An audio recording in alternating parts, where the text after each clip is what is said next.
দর্শক আমন্ত্রণ জানাচ্ছি এটি নিউজের প্রতি মধ্যরাতের আয়োজন ইয়াং নাইট দেখার জন্য। ইয়াং নাইটে আমরা ইয়াংদেরকে নিয়ে আসি আপনাদের সামনে আড্ডা দেওয়ার জন্য। বিভিন্ন সেক্টরে যারা বাংলাদেশকে লিড করছেন, ভবিষ্যতে হয়তো এরাই বাংলাদেশের নেতৃত্ব দেবেন, সেই মানুষগুলোকে আমরা নিয়ে আসার চেষ্টা করি। তাদের সাফল্যের কথা, তাদের কাজের কথা, সেগুলো আপনাদের সঙ্গে শেয়ার করার জন্য আমাদের সঙ্গে আজকে স্টুডিওতে দুজন অতিথি রয়েছেন। একজন রেদওয়ান খান এবং আরেকজন রয়েছেন ডক্টর জিয়ন। এই দুজনই বাংলাদেশে এখন যে এই ট্রাভেল গ্রুপগুলো রয়েছে, সেই ট্রাভেল গ্রুপগুলোতে তারা রয়েছেন, তারা নিজেরা নেতৃত্ব দিচ্ছেন এক একজন এক একটি গ্রুপের। এছাড়া আমাদের সঙ্গে স্কাইপে যুক্ত হয়েছেন জিনিয়াত জাহান, তিনি নর্থ সাউথ স্টুডেন্ট এবং একই সঙ্গে ট্রাভেলিং গ্রুপগুলোকে একটি অনলাইন বাতায়নের মধ্যে নিয়ে আসার চেষ্টা করছেন, নিজেও ট্রাভেল করছেন। এই মানুষগুলোকে আজকে এখানে নিয়ে আসার, ইয়াং নাইটে নিয়ে আসার অন্যতম উদ্দেশ্য যে তারা আসলে ট্রাভেল করতে যেয়ে বাংলাদেশের বিভিন্ন আনাচে কানাচে ভ্রমণ করেছেন, বাংলাদেশের প্রাকৃতিক সৌন্দর্য তারা দেখেছেন, বাংলাদেশের মানুষের সৌন্দর্য তারা দেখেছেন। এবং এই মানুষগুলো যখন কষ্ট পায়, যখন হাওর পুড়ে যায়, অর্থাৎ হাওর যখন বন্যায় ভেসে যায়, হাওরের ফসল যখন নষ্ট হয়, মানুষ যখন বিপদে পড়ে, তখন তাদের দিকে তারা সাহায্যের হাত বাড়িয়ে দিয়েছেন। 36টি সংগঠন একসাথে হয়ে তারা ত্রাণ দিয়েছেন হাওরে, এবং তাদের ভবিষ্যৎ পরিকল্পনা হচ্ছে রাঙামাটির যেই বিপর্যস্ত মানুষরা রয়েছেন পাহাড় ধসে, তাদের কাছেও সাহায্য পৌঁছে দেয়া। তাদের কাছ থেকে আমরা আজকে শুনবো সেই গল্প, কিভাবে তারা এই ট্রাভেলিং গ্রুপগুলো তৈরি করলেন এবং কিভাবে তারা সাহায্যের হাত বাড়িয়ে দিচ্ছেন সাধারণ মানুষের জন্য। রেদন এবং ডক্টর জিয়ন, আপনাদের দুজনকেই অভিনন্দন এবং ধন্যবাদ আমাদের স্টুডিওতে আসার জন্য। এবং একই সঙ্গে জিনিয়া, আপনাকেও ধন্যবাদ যে আপনিও আমাদের সঙ্গে স্কাইপে যুক্ত হয়েছেন। শুরুতে মিস্টার রেদওয়ান খান, আপনার কাছে আসবো যে একটু যদি শুরুতে বলেন যে আপনারা এই ট্রাভেল গ্রুপটা ফর্ম করলেন কিভাবে। বাংলাদেশের ছেলেমেয়েরা ইদানিংকালে অনেকেই গ্রুপ করে করে ঘুরতে বের হয়, নিজেদের ফ্রেন্ড সার্কেলের বাইরেও আলাদা একটা জগৎ তৈরি হয়ে গেছে। সবাই ট্রেকিং করে, ট্রেলিংয়ে যায়, অ্যাডভেঞ্চার করে এবং অনেক নতুন নতুন মানুষের সাথে পরিচিত হয়। আপনারা আসলে কোন চিন্তাভাবনা থেকে এই ট্রাভেল গ্রুপটা শুরু করলেন, এবং হাওরে এই যে বন্যায়, আগাম বন্যায় যে মানুষের এত ক্ষতি হলো, এই জায়গায় আপনাদের অর্গানাইজড হওয়ার গল্পটা কি? ধন্যবাদ আজকে আমাদেরকে এখানে আসার সুযোগ দেওয়ার জন্য। আমাদের গ্রুপগুলো মূলত সবগুলোই ফেসবুকের মাধ্যমেই তৈরি হওয়া। যেমন আমরা একত্রিত হয়েছি হয়তো কোনো ট্যুরে গিয়ে কারোর সাথে দেখা হয়েছিল, হয়তো বান্দরবনের কোনো আনাচে কানাচে গিয়ে একজনের সাথে আমার দেখা হলো, এরপর এই পরিচয়টা কন্টিনিউ করছে, ঢাকায় এসে আমরা একসাথে আড্ডা দিচ্ছি। হঠাৎ করে মনে হলো ঠিক আছে, তাহলে আমরা একটা গ্রুপ কেন করছি না। একটা গ্রুপ করলাম, মেম্বার বাড়তে থাকলো। এখন আমাদের গ্রুপের মেম্বার প্রায় 33,000 ক্রস করেছে, জীবন ভাইয়ের মেম্বারও প্রায় কাছাকাছি। তো এভাবেই মূলত আমাদের গ্রুপগুলো ফাউন্ড করা। আর যেটা বলেছেন এই গ্রুপগুলো একসাথে হয়ে কিভাবে আমরা এই ত্রাণ কার্যক্রমে অংশ নিলাম, মানে আমরা যতদূর জানি প্রায় 36টা গ্রুপ, ট্রাভেলার্স গ্রুপ একসাথে হয়েছেন একটা প্ল্যাটফর্মে। সেই প্ল্যাটফর্মকে আলাদা কোনো নাম দিয়েছেন নাকি 36 জন একসাথে হলেন কিভাবে, আসলে এই প্রক্রিয়াটা কি হলো? এটা মূলত আমরা সব অ্যাডমিনরাই সবার সাথে সবাই পরিচিত। আচ্ছা। আর আমরা একবার চিন্তা করলাম যে আমাদের ট্রাভেল গ্রুপ টিজিবি, ওনারা একটা পরিকল্পনা নিয়েছিলেন যে আমরা সবাই একসাথে ক্রিকেট খেলবো, ট্রাভেলারদের মধ্যে একটি সম্পর্ক তৈরি করার জন্য। তো সেটা ওনারা শুরু করেছেন আরও 2 বছর আগে। তো ওখান থেকেই আমাদের সবার একটা প্ল্যাটফর্মে চলে আসা। তো সেটা বড় হতে হতে এবার 8টা টিম খেলেছিল, এবার 16টা টিম খেললো। এই 16টা টিমই মূলত আমাদের একটা নাম দিয়েছিলাম আমরা, যে বাংলাদেশ ট্রাভেলার্স স্পোর্টস, আমাদের একটা ব্যানার। তো আমরা এই যে ইভেন্টটা করলাম এবার টাঙ্গুয়াতে, এটার জন্য আমরা ওই ব্যানারটা চেঞ্জ করার কোনো প্রয়োজন মনে করি না, কারণ নামে কী আসা যায়, আমরা নাম নিয়ে কখনোই কোনো চিন্তা করিনি। আমরা চিন্তা করেছি যে কাজ হোক, ঠিক আছে, আমাদের সাথে একটা প্ল্যাটফর্ম আছে, ওটাই থাক। আর এরপর যখন আমরা ইভেন্ট ক্রিয়েট করলাম, তখন অন্যান্য গ্রুপগুলো আমাদের সাথে আস্তে আস্তে করে অ্যাড হওয়া শুরু করলো যে ভাই আমরা ওটা করতে চাই। তো যেহেতু মানবতার জন্য কেউ যদি 1 টাকাও এখানে ডোনেট করতে চায়, সেটা তো আমাদের কোনোভাবে ডিনাই করা উচিত না। আমরা সবাইকে আমাদের সাথে নিয়েছি এবং একসাথে কাজ করা শুরু করেছি। আচ্ছা ডক্টর জিয়ন, আপনার কাছে আমার প্রশ্নটা থাকবে যে আপনারা কি শুধু এই ত্রাণ দেওয়ার কাজেই নিয়োজিত ছিলেন, নাকি আপনি নিজে যেমন ডাক্তার, এই ধরনের দুর্যোগের ক্ষেত্রে যেটা হয় যে মানুষজনের স্বাস্থ্য ঝুঁকির মধ্যে পড়ে যায় অনেক বেশি করে, বিশেষ করে হাওরের মতো এলাকায় যেখানে মানে যোগাযোগ ব্যবস্থা খুবই অপ্রতুল, নদী হাওর নির্ভর, পানি নির্ভর, সেরকম একটি জায়গায় আপনি যখন ডাক্তার, আপনারা কি স্বাস্থ্যসেবামূলক বা সচেতনতামূলক বিষয়গুলো কি হাওরের মানুষের কাছে পৌঁছে দিয়েছেন একই সঙ্গে, বা এই ধরনের ভবিষ্যতে আরও বড় ধরনের বড় স্কেলে কোনো পরিকল্পনা করছেন কিনা আপনারা? জি, ধন্যবাদ। আমরা এবার যে গ্রুপগুলো আমরা যখন গিয়েছি, সেখানে আমাদের একটা ছোটখাটো মেডিকেল ক্যাম্প হয়েছে। আমরা ইমার্জেন্সি যে মেডিকেল আমাদের ওষুধগুলো আছে, সেগুলো আমরা বিলিয়েছি।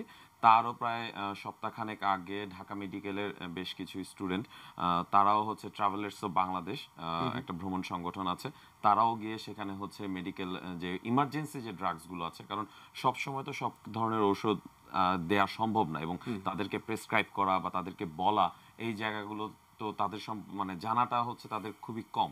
সেজন্য দেখা গিয়েছে ইমার্জেন্সি যেমন ডায়রিয়া, তারপরে গ্যাস্ট্রিকের সমস্যা বা জ্বর, এই রিলেটেড যে ড্রাগসগুলো আছে সেগুলো হচ্ছে তারাও দিয়ে এসছে। এবং আমরাও যখন এবার গিয়েছি আমাদেরও একটা পার্ট ছিল অ্যাজ এ টিম মেম্বার। আমিও যেহেতু একজন ডক্টর এবং আইসিডিডিবিতে আছি, সো ইমার্জেন্সি যে মেডিসিনগুলো আছে সেগুলো আমরা এখানে দিয়েছি।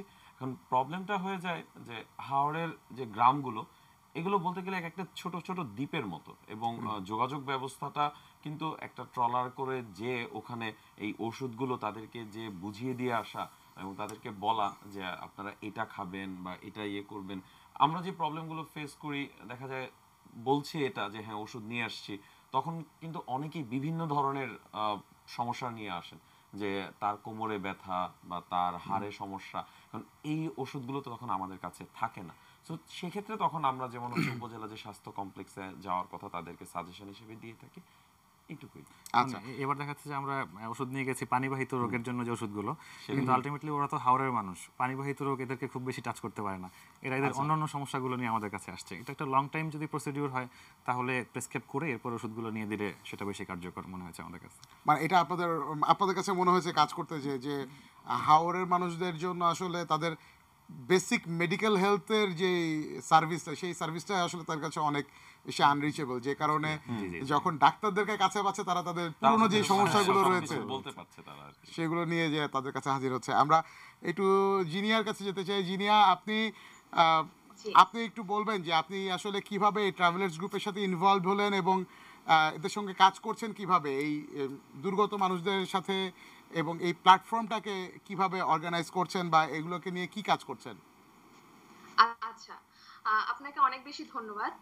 আহ, আমি আসলে আমার আগে খুব একটা ট্রাভেলিং কখনোই করা হয়নি। তো একদিন খুবই সাডেনলি, যেটা হয়তো 1 বছর আগে, খুব বেশি দিন না, 1 বছর আগে হঠাৎ করে আমার ফেসবুক ওয়ালে একটা বিন্দাসে একটা ইভেন্ট আসে, যেটা ছিল নাফাকুমে। তো আমার তখন সেমিস্টার ব্রেক ছিল, আমি ভাবলাম যে আচ্ছা ঠিক আছে, কোথাও তো ঘুরতে যাওয়া হয়নি, সো আমি একটু আহ, ওদের সাথে একটু গিয়ে দেখি কোথাও ঘুরতে। তো তখন আমি ওদের সাথে অ্যাড হয়ে গিয়ে যেটা দেখলাম, আমি এই গ্রুপের সাথে অ্যাড হয়ে, যে সেখানে গ্রুপের মানুষগুলো যেটা হয়, যে মানুষগুলো খুবই মানে একে অন্যকে সাহায্য করা থেকে শুরু করে, এরা এই যে হাওড়ের মানুষগুলোকে সাহায্য যেভাবে করছে, ঠিক ঠিক একইভাবে তারা তাদের প্রত্যেকেই তাদের পার্সোনাল লাইফেও যে যেভাবে পারে সেভাবে কিন্তু প্রত্যেক নিজ নিজ জায়গা থেকে সবাইকে হেল্প করার একটা সাহায্য চেষ্টা সবসময় তারা করে থাকে। তো আপনাদের সাথে স্টেজে যে দুইজন আছে, আমাদের সবার প্রিয় জিয়ন ভাই এবং রেদওয়ান ভাই, এদের কথা আসলে এই দুজনের কথা নতুন করে বলার আমাদের কিছুই নেই। এরা সবসময় দেখেছি কারো কোনো বিপদে হলে নিজেদের জায়গা থেকে এসে তারা সবসময় সাহায্য করে থাকে। আর হাওড়ে যেটা হয়েছে, যে হাওড়ের যে উদ্যোগটা যারা নিয়েছে তাদেরকে আমি আমার পক্ষ থেকে আমি ধন্যবাদ জানাই যে এত ভালো একটা উদ্যোগ নেয়ার জন্য। তো ওখানে গিয়ে আমাদের প্রথমে যেই টার্গেটটা ছিল, আমরা গিয়ে দেখি, আপনারা সবাই জানেন যে হাওড়ের ম্যাক্সিমাম যে গ্রামগুলো, ইভেন সব গ্রামগুলোর এবং গ্রামগুলোর মানুষই একটা দারিদ্র্য সীমার নিচে বসবাস করে। সো আমাদের পক্ষে তো সম্ভব না আসলে যে এত প্রত্যেকটা গ্রামে গিয়ে গিয়ে ত্রাণ দেয়া, কারণ আমাদের একটা লিমিটেশন আছে। সেক্ষেত্রে আমাদের রেদওয়ান ভাইয়ের সাজেশন অনুযায়ী আমাদের ফার্স্ট টার্গেট ছিল যে আমাদেরকে খুঁজে বের করতে হবে যে হত দরিদ্র এবং দারিদ্র্য সীমার নিচে যারা একদমই ত্রাণ সামগ্রী পায়নি বা খুব কম পেয়েছে, এরকম মানুষকে খুঁজে বের করা। সো আমরা প্রথমে ওখানে গিয়ে যেটা করি, যে আমরা প্রথমে ফাইন্ড আউট করার চেষ্টা করি যে এরকম গ্রামগুলো কোথায় আছে বা এরকম মানুষগুলো কোথায় আছে, সেইভাবে আমরা কাজগুলো করা শুরু করি। তো এইভাবে কাজ করতে করতে আমরা যেমন বিভিন্ন গ্রামে যখন গিয়েছি, গ্রামে গিয়ে আমরা জাস্ট ওদেরকে বলেছি যে আমরা একটা সার্ভে করতে এসেছি, আপনারা কতটুকু কি ত্রাণ পেয়েছেন, সাহায্য সহযোগিতা পেয়েছেন, এটার উপর আমরা একটা সার্ভে করব। তো এইভাবে করে গ্রামের যে সিনিয়র যে মেম্বার গুলো আছে তাদের সাথে আমরা কথা বলেছি। তো এইভাবে ডাটা কালেক্ট করতে করতে আমরা দেখলাম যে বিভিন্ন গ্রাম আছে যেখানে 300টা ফ্যামিলি আছে, 200 ফ্যামিলি খুব পেয়েছে, 200 আর 100 ফ্যামিলি কি ফ্যামিলির মানুষকে আমরা লিস্ট আউট করেছি। আবার কিছু গ্রাম আছে, যেমন টাঙ্গুয়ার দিকে গিয়ে দেখি যে আমরা ওখানে বেশ কিছু গ্রামে কিছুই পাইনি। তো ওখানের ওই গ্রামগুলো আমরা লিস্ট আউট করি। এভাবে করে আমরা অনেকগুলো পরিবার এবং অনেকগুলো মানুষের একটা লিস্ট আউট করে দেন আমরা ওইভাবে কাজটা শুরু করি। আচ্ছা, যিনি আপনার কাছ থেকে একটু রেদওয়ানের কাছে আসবো, রেদওয়ান আপনি যদি একটু বলেন যে এই যে আপনারা আপনাদের যে উদ্যোগটা, এই উদ্যোগে আপনারা মোটামুটি কতজন মানুষের কাছে রিচ করতে পেরেছেন এই হাওরে? আমাদের এই ফান্ডটার মধ্যে মূলত যেগুলো হচ্ছে ত্রাণের মানুষের মানে ত্রাণের সাহায্যের জন্য কিছু টাকা ছিল, আর কিছু টাকা ছিল হচ্ছে জাকাতের টাকা। আচ্ছা, তো আমরা জাকাতের টাকাগুলো আলাদা করলাম, যেহেতু ইসলামে জাকাত দেওয়ার জন্য নির্দিষ্ট কিছু মানুষকে দিতে হবে। তো সেটাকে আমরা আলাদা করলাম, আর বাদ বাকি টাকাটা আমরা একদম গড়ে সবাইকে দিয়েছি। এখানে হিন্দু মুসলিম কোনো ভেদাভেদ নেই, একদম গরিব মানুষ পায়নি ত্রাণ, দেন তাদেরকে দিয়েছি। আর জাকাতের টাকাটা আমরা আলাদাভাবে এটাকে ইমপ্লিমেন্ট করেছি। যেমন জাকাতের টাকাটা আমরা দিয়েছি, একটা মানুষ হয়তো ইনকাম করছে পার ডে 100 টাকা, যেটা শুনলে মানুষ অবাক হয়ে যাবে যে পার ডে ইনকাম একটা ফ্যামিলি কিভাবে চলে। সে আসলে 100 টাকা ইনকাম করছে, তাকে আমরা কিছু জাল কেনার টাকা দিয়েছি, টাকা দিইনি, মূলত জালটা কিনে দিয়েছি আর কি। তারপর হচ্ছে যার একটা নৌকা হলে সে মাছ ধরতে যেতে পারছে হাওরে, তাকে একটা নৌকা কিনে দিয়েছি। কেউ একজন পঙ্গু মানুষ, উনি দোকান করতে যাচ্ছেন কিন্তু করতে পারছেন না, ওনাকে একটা দোকান করে দিয়েছি। এভাবেই আস্তে আস্তে করে ইমপ্লিমেন্টটা করেছি আর কি। আচ্ছা, এবার যদি বলেন যে আপনারা এই হাওরের পরপরই আসলে বাংলাদেশের প্রাকৃতিক দুর্যোগের একটা মানে একটার পর একটা প্রাকৃতিক দুর্যোগ লেগেই আছে। এবার সর্বশেষ পাহাড়ে ধস নামলো, পাহাড় ধস নিয়েও কি আপনারা এই ধরনের কোনো পরিকল্পনা করছেন কিনা? মূলত হাওরে কাজ করতে করতে আমরা সবাই খুব ক্লান্ত, কিন্তু আমাদের চেয়েও খুব কঠিন অবস্থায় আছে পাহাড়ের মানুষগুলো, সুতরাং ক্লান্ত হওয়ার কোনো সুযোগ নেই। মাঠে তো নামতেই হবে। অলরেডি আমাদের ইভেন্ট ক্রিয়েট করা হয়েছে, আমাদের মেম্বাররাও এখানে অনেক বেশি কন্ট্রিবিউট করেছেন হাওরে। কতটুকু পারবেন পাহাড়ে জানি না, তবুও চেষ্টা করা আমরা শুরু করছি। ইভেন্ট ক্রিয়েট করা হয়ে গেছে, আমরা খুব দ্রুতই এটা নিয়ে নামবো। কারণ যেভাবে হাওরে আমরা নিজেরা গিয়ে ত্রাণ দিতে পেরেছি, সেভাবে তো রাঙামাটিতে বোধহয় দেওয়া যাচ্ছে না, কারণ এটা সরকারিভাবে কিছু নিষেধাজ্ঞা আছে। ত্রাণ দিতে গিয়েও মানুষ আহত হতে পারে, সেটা রিস্ক রয়ে গেছে। এই জন্য আমরা এই ত্রাণটা বিতরণ কিভাবে করবো এখনো ফাইনাল করি না, আমরা জাস্ট ফান্ডটা কালেক্ট করছি এখন। আচ্ছা, যেন আপনার কাছে আমার প্রশ্ন সেটা হচ্ছে সরকারি নিষেধাজ্ঞার কিছু যৌক্তিকতাও রয়েছে, কারণ আমরা জানি যে প্রতি বছরই পাহাড়ে বর্ষাকালে, বিশেষ করে বর্ষার সময় যারা এর আগে যখন ট্রেকিং করতে যেয়ে বেশ কয়েকজন হতাহতের ঘটনা ঘটেছে, তরুণদের কয়েকজন দু একজন পড়ে গিয়ে আহত নিহত হয়েছে, যে কারণে বর্ষার সিজনটা আসলে পাহাড়ে ট্রেকিং করা, আমাদের পাহাড়ে ট্রেকিং করাটা খুব একটা যে মানে সেফ সেরকমটা না। তো আপনারা যখন এই ট্রাভেলিংয়ে যান, যারা পাহাড়ে ট্রেকিংয়ে যায় বা ট্রেলিং করতে যায়, তাদের জন্য আপনারা যখন গ্রুপের যারা সিনিয়ররা যারা রয়েছেন, তারা কি ধরনের সাজেশন দেন বা আপনাদের কাছ থেকে কি ধরনের গাইডেন্স আসলে আপনাদের গ্রুপের মেম্বাররা পান? ব্যাপারটা হচ্ছে আমাদের দেশে যে পাহাড়গুলো, আমাদের দেশে পাহাড়গুলোর কিন্তু মাটিগুলো হচ্ছে বেলে মাটি, এবং দেখা যায় কি গ্রীষ্মকালে প্রচন্ড খরতাপে পাহাড়ের মাটিগুলোতে ফাটল ধরে এবং বর্ষাটা যখন শুরু হয় এবং অতিবৃষ্টি যখন হয়, তখন পানিগুলো কিন্তু একদম মাটির ভিতরে ভিতরে স্তরে যেতে থাকে, এবং তখনই মাটিগুলো নরম হয়ে আস্তে আস্তে আস্তে ঝুড়ো মাটি হয়ে নিচে পড়তে থাকে। তো একটা জিনিস খেয়াল করে দেখবেন, যেসব জায়গায় পাহাড় ধসের ঘটনা ঘটছে, কোন জায়গাগুলো, যেই জায়গাগুলো পাহাড় কেটে কেটে কেটে বসত বাড়ি করা হয়েছে, গাছপালা যেখান থেকে হচ্ছে কেটে নিয়ে নেওয়া হয়েছে, অর্থাৎ মাটির ভিতরে কিন্তু গাছের শিকড়গুলো নেই, সো মাটির যে শক্ত যে আবরণটা, সেই আবরণটা কিন্তু নষ্ট হয়ে গেছে, যার কারণে কিন্তু পাহাড় ধসের ঘটনাটা অহরহ ঘটছে। তো আমরা যখন পাহাড়ে, যেমন আমার পাহাড়ে যাওয়ার বয়স প্রায় 8-10 বছর যাবত আমি পাহাড়ের ভিতরে যাচ্ছি, বিভিন্ন ঝর্ণা, অনেক পাহাড়ের উচ্চতার চূড়ায় যাচ্ছি। তো আমরা যখন জুনিয়রদের নিয়ে যাই বা যারা নতুন নতুন পাহাড়ে যাচ্ছে, তাদের প্রত্যেককে আমাদের কিছু, যখন ট্যুরটা আমরা স্টার্ট করি বা পাহাড়ের কোনো একটা ট্রেইলে স্টার্ট করব, তার আগে আমাদের কিছু নির্দেশনামূলক কথা থাকে, যেমন ট্রেকিং স্যান্ডেল কি হবে আপনার, তারপরে আপনার ব্যাগের ওজনটা কীরকম হবে, ব্যাগটা কীরকম হবে, নর্মাল কোনো ব্যাগ নেওয়া যাবে না, ট্রেকিং রিলেটেড কিছু ব্যাগ আছে সেই ব্যাগগুলো নিতে হবে, আপনার ওয়েটটা কীরকম হতে হবে ব্যাগের, পানি থাকতে হবে কীরকম পরিমাণ, ট্রেকিং পোল যদি না থাকে তাহলে সেক্ষেত্রে বাঁশ নিতে হবে অবশ্যই। এবং যখন সামনে আগাবো বা তখন দেখা যায় আমরা যারা সিনিয়র থাকি তারা থাকি আমরা সামনে, হয়তো আমাদের সাথে হচ্ছে ক্লাইম্বিং রোপ থাকে, যেখানে রিস্কি মনে হয়, বৃষ্টি হচ্ছে, আমরা হচ্ছে উপরে গিয়ে কোনো একটা গাছে হচ্ছে সেই রোপটা বেঁধে তারপরে একজন একজন করে উপরে উঠতে থাকি। এবং যেহেতু সিনিয়র হিসেবে দেখা যায় যে আমরা হয়তো সামনে গিয়ে তখন আগে টেস্ট করতে থাকি যে না এই জায়গার মাটিটা কীরকম আছে। টেস্ট করার পরেও যে কখনো দুর্ঘটনা ঘটে নাই বা ঘটবে না এটাও বলা যায় না, কিন্তু তারপরে অ্যাজ এ সিনিয়র হিসেবে অন্তত আমাদের পাহাড়ে কোথায় পাটা রাখলে বা পাটা ফেললে এই জায়গায় বিপদ হওয়ার সম্ভাবনাটা কম আছে, সেই জায়গাগুলো আমরা হচ্ছে দেখিয়ে দিতে থাকি।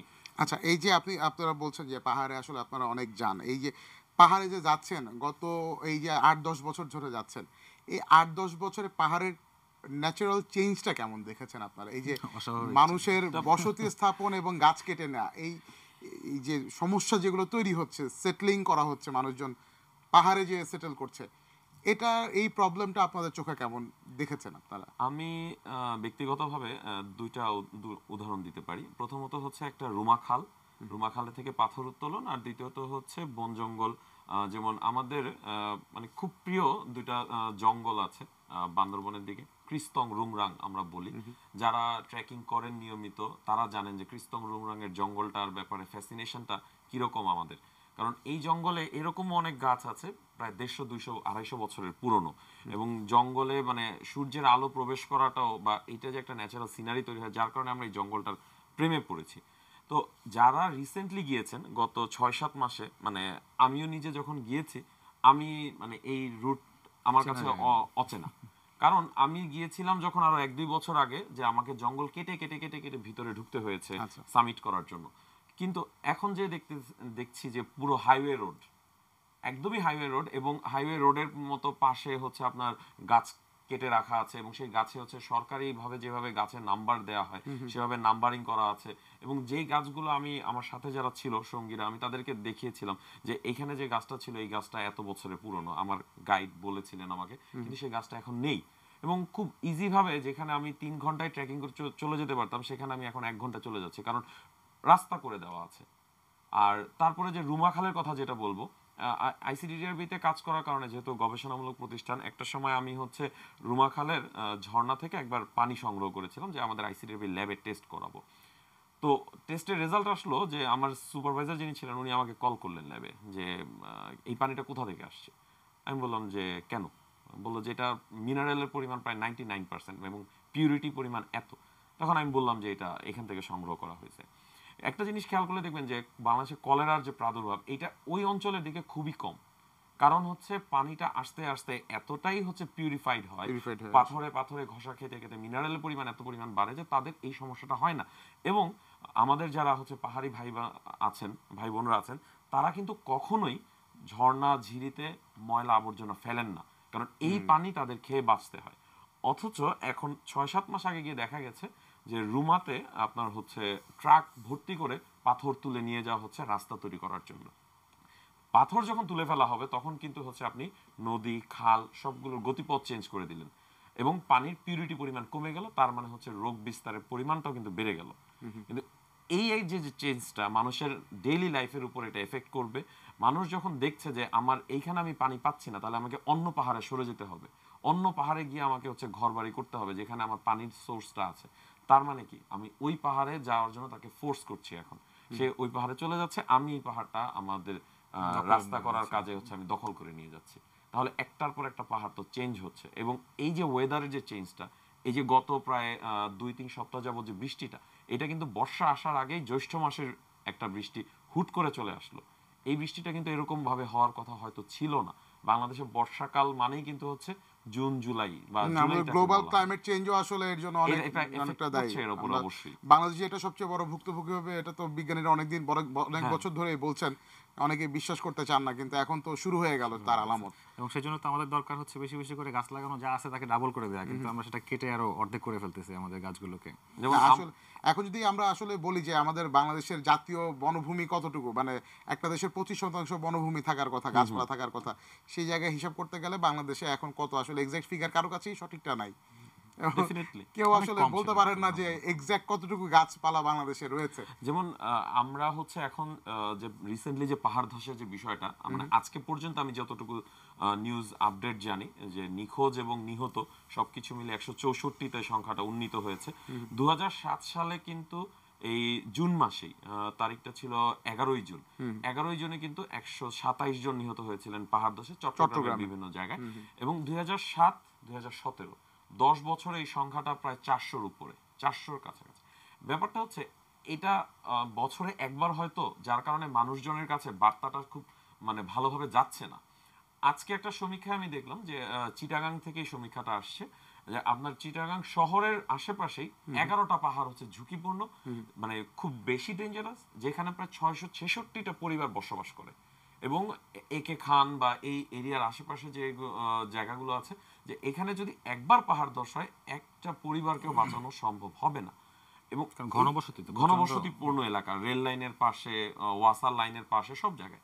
রাঙামাটিতে কেন হচ্ছে, মানে বান্দরবন খাগড়াছড়ির রেঞ্জটাও কিন্তু অনেক বড়, কিন্তু সংখ্যাটা রাঙামাটিতে কেন? কারণ রাঙামাটিতে আপনার পাহাড় কেটে সিভিলাইজেশনের পরিমাণটা কিন্তু রাঙামাটিতে বেশি, খাগড়াছড়ি এবং বান্দরবনের চেয়ে বেশি। বান্দরবনের তুলনায় কিন্তু বেশি, সেটা সম্পূর্ণটাই অপরিকল্পিত এবং অপরিকল্পিত। খোদ মানে চাকমা রাজা যে উনি কিন্তু স্বীকার করেছেন যে আসলে এখানে অপরিকল্পিতভাবে সবকিছু গড়ে তোলা হয়েছে, যার কারণে রাঙামাটিতে সবকিছু একচিটিয়া ভাবে হচ্ছে। এবং আমাদের নিউজগুলোতে যে জায়গাগুলো সম্পর্কে আসছে আপনার হচ্ছে বিশেষ করে রাঙামাটি সদর বা এই জায়গাগুলো সম্পর্কে, কিন্তু আরো ভিতরে যদি আমরা যাই, যেমন আজকেই আমি নিউজ পেলাম বিলাইছড়ি নামে একটা বাজার আছে একটা, তারপরে আছে উলুছড়ি, তারপরে আছে ফারুয়া একটা ইউনিয়ন। উলুছড়ি বাজারটাই এখন পুরো পানির নিচে, একটা বাজার, সে বাজারে কি পরিমাণ তাহলে পানি উঠলে সে একটা বাজার হচ্ছে পানির নিচে চলে যেতে পারে। এবং ফারুয়া ইউনিয়ন যেটা আছে, সেই ফারুয়া ইউনিয়নে মানে পৌঁছানো, আমার মনে হয় যে হয়তো সরকারি কোনো ডাটাবেজেও এই ইনফরমেশনটা নাই, যেটা আমরা ট্র্যাকিং করি বলে ওই এলাকার মানুষজনদের সাথে আমাদের যোগাযোগ কিছুটা হলো আছে বলে আমাদের সিনিয়র বড় ভাইরা বা আমরা হচ্ছে নিউজগুলো পাই যে ফারুয়া ইউনিয়নে প্রায় এরকম 200-র মতো পরিবার আছে যাদের কাছে কোনো ত্রাণ সামগ্রী কিছুই পৌঁছায় নেই। তারা মানে অপেক্ষায় আছেন কখন তাদের কাছে কিছু একটা আসবে। আচ্ছা, আমরা আরও এই বিষয়গুলো নিয়ে আরও জানার চেষ্টা করবো আপনাদের কাছ থেকে, যেহেতু আপনারা এই জায়গায় ট্রেকিং করে অভ্যস্ত, অভিজ্ঞ। আপনাদের এই আপনাদের কাছে আপনাদের সঙ্গের এই আড্ডাটাও হয়তো যারা ত্রাণ কোঅর্ডিনেশন করার জন্য যারা রয়েছেন তাদের হয়তো কানে পৌঁছাবে, হয়তো নতুন একটি দিগন্ত খুলে যেতে পারে আমাদের এই দুর্গত মানুষদেরকে সহায়তা করার ক্ষেত্রে। দর্শক, ইয়াং নাইটের সঙ্গেই থাকুন, নিচ্ছি ছোট্ট একটা বিরতি, আর কিছুক্ষণের মধ্যেই ফিরে আসছি আবারও ইয়াং নাইটে। সঙ্গে রয়েছেন 3 তরুণ।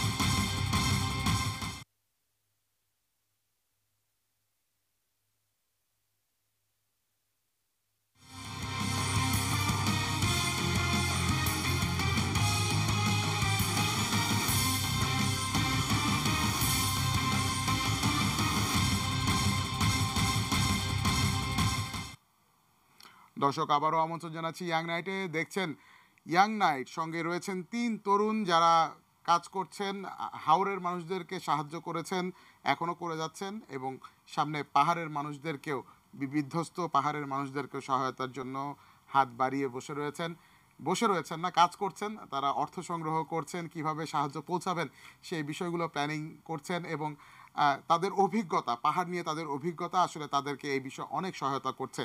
আমরা তাদের কাছ থেকে শুনছিলাম যে কিভাবে তারা এত ট্রাভেলার, এক একটা গ্রুপে প্রায় 33-34 হাজার ট্রাভেলার রয়েছেন, এরকম প্রায় ছোট বড় মিলিয়ে প্রায় 36টি গ্রুপকে তারা এক প্ল্যাটফর্মে নিয়ে এসে কাজ করছেন। লক্ষ লক্ষ ট্রাভেলার এই গ্রুপগুলোতে রয়েছেন।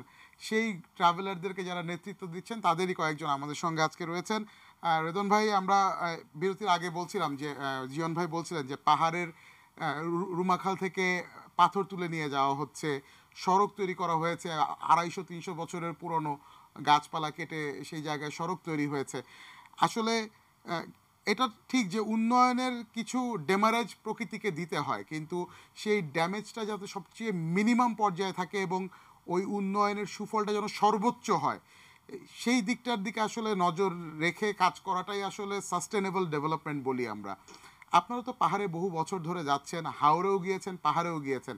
এই যে সাস্টেনেবল ডেভেলপমেন্ট, পাহাড়ের যে উন্নয়ন করার কথা আমরা বলছি, ট্যুরিজম সেক্টরকে ফ্লারিশ করার কথা বলছি, আমাদের এখনকার যে নীতিতে আমরা পাহাড়ের উন্নয়ন, তথাকথিত উন্নয়ন বা উন্নয়ন ঘটাচ্ছি, সেটা কি আসলে আদতেও উন্নয়ন, নাকি পাহাড়কে আমরা আসলে একটু ধ্বংসের দিকে ঠেলে দিচ্ছি, যেটা মানুষের উপরেই আসলে প্রকৃতি পরে প্রতিশোধ নেবে? এখন যে একটা উন্নয়ন হচ্ছে সেটা অবশ্যই উন্নয়ন হচ্ছে, কিন্তু হচ্ছে কিছু ব্যক্তি বিশেষের। আচ্ছা, আলটিমেটলি যে উন্নয়নটা হওয়ার কথা সেই উন্নয়নটা হচ্ছে না, এবং সেটার প্রমাণ আমরা তো দেখতেই পেলাম যে কি হলো রাঙামাটিতে। আমি বিশ্বের যে কয়টা দেশে ভ্রমণ করার সুযোগ হয়েছে, আমি দেখেছি যে একটা গাছকে বাঁচানোর জন্য রাস্তা ঘুরিয়ে দেওয়া হয়েছে। এই জিনিসটা আমি বেশ কয়েক জায়গায় দেখেছি। ঠিক আছে, একটা অনেক বয়সী গাছ, হয়তো 50 বছর 60 বছর বয়স হয়ে গেছে, এটাকে কাটার দরকার কি, উনি রাস্তাটাকে ঘুরিয়ে ওরা একটু সাইড থেকে দিল। কিন্তু আমাদের দেশে এরকম গাছ বোধ হয় না কোনো রাস্তার ভিতরে আছে। তো সেখান থেকে বোঝা যাচ্ছে যে আমাদের ডেভেলপমেন্ট কোন দিকে যাচ্ছে আমাদের। আচ্ছা রেদওয়ান, আপনাকে আমি একটু ইন্টারাপ্ট করছি কারণ আমাদের একজন দর্শক ফোনে রয়েছেন। আচ্ছা। দর্শক, আপনার নামটি বলে প্রশ্নটি করুন, আমাদের আড্ডায় আপনি কি সংযুক্ত করতে চান? আসসালামু আলাইকুম, উপস্থিত সকলকে সালাম জানাচ্ছি। ওয়ালাইকুম সালাম। আমি এমআই শাকিল, স্বত্বাধিকার লেসি বাংলাদেশ থেকে। শাকিল কেমন তো, আছেন? আলহামদুলিল্লাহ, কি অবস্থা রেজান ভাই? এই তো ভাই আলহামদুলিল্লাহ। তো শুরু থেকে শুনছিলাম যথেষ্ট গঠনমূলক আড্ডা হচ্ছে, বেশ ভালো লাগছে। তপু ভাইকেও ধন্যবাদ এরকম একটা আয়োজনের জন্য। ধন্যবাদ তো আমি আপনাকেও।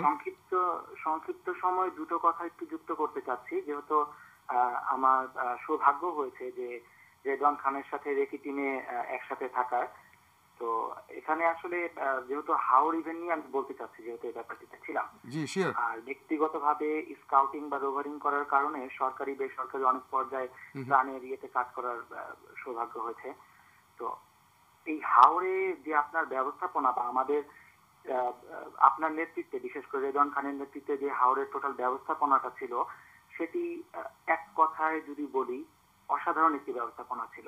শুধু একটি কথা একটু যোগ করতে চাচ্ছি যে হয়তো বা ব্যাপারটি সবাই জানেন যে আমাদের হাওরের যে পুরো অর্থটি ছিল, এটি কিন্তু সাধারণ মানুষ, আমার মতো বা আপনার মতো 10-20 টাকা করে দেয়া মানুষের একটা অর্থ ছিল।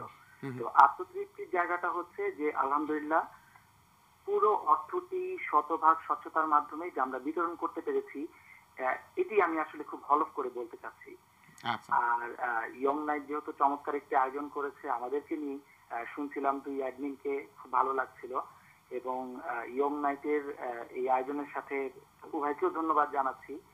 আর আশা করি আমাদের পরবর্তী যেই কাজ আছে পাহাড় নিয়ে বা পরবর্তী দুর্যোগপূর্ণ ইয়েতে আমরা যে কাজ করব, সেজন্য ইয়ং নাইট আমাদের সাথে থাকবে এবং আমাদেরকে এইভাবেই সাহসী করে তুলবে। শাকিল, আপনাকে অসংখ্য ধন্যবাদ আমাদের সঙ্গে যুক্ত হওয়ার জন্য।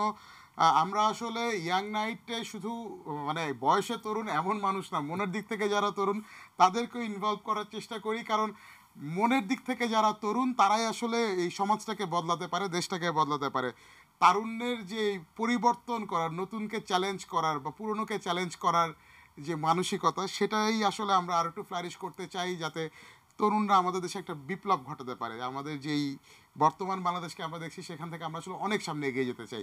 রেদন ভাই, যেটা বলছিলেন আপনাকে, যেখানে আমি ইন্টারাপ্ট করলাম, যে আপনি বলছিলেন যে পাহাড় আসলে কয়েকজনের ভাগ্যের পরিবর্তন ঘটাচ্ছে, কিন্তু ওভারঅল পাহাড়ি জনগোষ্ঠী বা পাহাড়ে যারা থাকছেন, পাহাড়ি বাঙালি মিলে মানুষ যারা থাকছেন, বাংলাদেশের মানুষ পাহাড়ের দিকে যারা রয়েছেন, তাদের দিকটা আসলে কতটুকু আমরা নজরে রাখছি এই ডেভেলপমেন্ট দিয়ে, এবং একই সঙ্গে আমাদের প্রকৃতিকে আমরা আসলে কতটা সুরক্ষা দিতে পারছি বা আদৌ পারছি না, কোনটা? সেটাই বলছিলাম। তো এখন যে ডেভেলপমেন্টটা হচ্ছে, পাহাড়টা এমনভাবে কাটা হচ্ছে যে তা দেখে আমরা বুঝতে পারতেছি এই পাহাড়টা কবে যেন ভেঙে পড়ে। আমরা তো সাধারণ মানুষ, আমরা হয়তো পাহাড়ের স্কেলটা জানি না, কতটুকু অ্যাঙ্গেলে কাটলে সেটা টিকবে বা টিকবে না, বা পাহাড়টার হাইট কতটুকু আছে। মানে চোখে দেখলে আপনি দেখতে পাবেন যে এটাকে এতভাবে খারাপভাবে কেটে ফেলা হয়েছে যে এটা যে ভেঙে পড়বে এটা আমি কনফার্ম দিয়ে বলে দিতে পারছি, এটা ভেঙে পড়বে কোনো না কোনো দিন। তার মানে কাটাটা অবশ্যই কোনোভাবে উচিত না। তার মানে কি এই যে রাস্তাঘাট নির্মাণ করা হচ্ছে, এগুলোর ক্ষেত্রে কি পর্যাপ্ত ইঞ্জিনিয়ারিং যে মেধা, সেই ইঞ্জিনিয়ারিং টেকনোলজিটা ব্যবহার করা হচ্ছে না? না হলে এরকম মানে ঝুঁকিপূর্ণভাবে তাহলে কাটা হবে কেন? এটা কি হয়েছে সেটা জানি না, তবে জীবন ভাই আমার সাথে একমত হবেন যে পাহাড়গুলো আমরা যেভাবে দেখেছি, আমাদের চোখে দেখা জিনিসগুলো আমরা কোনোভাবে এটার উপর স্যাটিসফাইড না।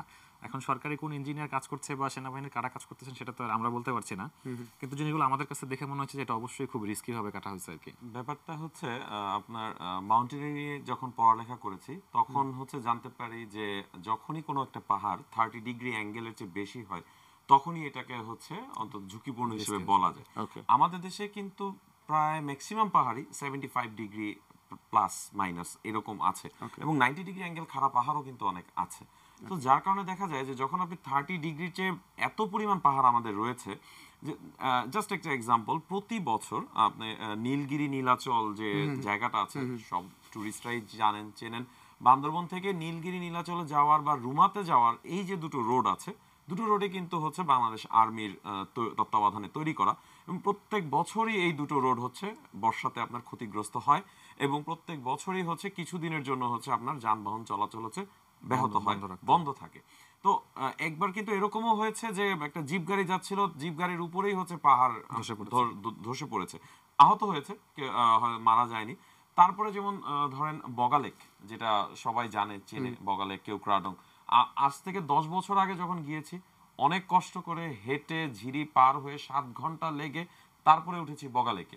অথচ এখন জিপ গাড়িতে করে মাত্র 2-3 ঘন্টার মধ্যে আপনি চলে যাচ্ছেন বগালেক। উন্নয়নটা হচ্ছে কি, আপনার 5 ঘন্টা সেভ হয়েছে। উন্নয়নটা হলো কি, আপনি পাহাড়ে মানুষদেরকে চিনিয়ে দিলেন যে 100 টাকার কি, 500 টাকার নোট কি, 1000 টাকার নোট কি। তারা তাদের লাইফ সার্কেলটা ঘুরিয়ে ফেললো, যারা একটা সময় দেখা গিয়েছে, আমি যখন বগালেকে গিয়েছি, বগালেকের বিখ্যাত সিয়াম দিদি যিনি আছেন, উনি আমাকে হচ্ছে কোনো হয়তো টাকা পয়সা নেই, বাপ তুই খেয়ে যা। কিন্তু এখন যদি যাই, তার আশেপাশে যারা আছেন 150 টাকা 200 টাকা খাবার, তাদের হয়তো লাইফ স্টাইল কিছুটা ভালো হয়েছে। একসময় তারা হচ্ছে কুপিবাতিতে হচ্ছে ঘর জ্বালাতেন, এখন হচ্ছে সোলার প্যানেল চলে আসছে, ব্যাটারি চলে আসছে। কিছুদিন আগে তো দেখলাম নাফাখুমের রেমাক্রিতে আপনার হচ্ছে জেনারেটরও চলে আসছে। কেন? ডিপ ফ্রিজ রান করতে হবে। আচ্ছা, এই যে এখন এটা যদি উন্নয়ন কেউ বলে থাকে, আমাদের কাছে অন্তত উন্নয়ন এটা না। আচ্ছা, ধন্যবাদ জিয়ন আপনাকে।